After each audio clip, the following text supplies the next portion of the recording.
যে মানুষটি কানাডার বিলাসবহুল জীবন ছেড়ে দেশে ফিরে কর্মের মাধ্যমে গড়েছিলেন লক্ষ লক্ষ মানুষের ভাগ্য, তিনি হলেন জনাব মোহাম্মদ রফিকুল আমিন।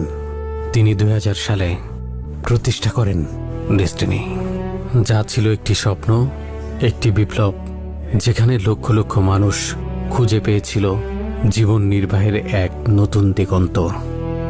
কিন্তু পৃথিবীর চিরাচরিত রূপ সফল মানুষকে থামাতে ষড়যন্ত্রকারীরা সবসময় উৎপেতে থাকে। মিথ্যাকে সত্য সাজিয়ে যারা রুখতে চেয়েছিল তাকে, তারা জানতো না এই মানুষটি অন্যায়ের কাছে মাথা নোয়ায় না, সত্য দিয়ে লড়াই করতে জানে। মিথ্যা ষড়যন্ত্রে 12 বছর কারাগারে থেকেও তিনি ভেঙে পড়েননি, বরং আরো শক্ত হয়েছেন। আজও ন্যায়ের পক্ষে দাঁড়িয়ে 45 লক্ষ মানুষের অধিকার ফিরিয়ে দেওয়ার লড়াইয়ে লড়ে যাচ্ছেন। তিনি শুধু একজন মানুষই নন, তিনি এক ইতিহাস, যিনি শেখান সত্য কখনোই হার মানে না।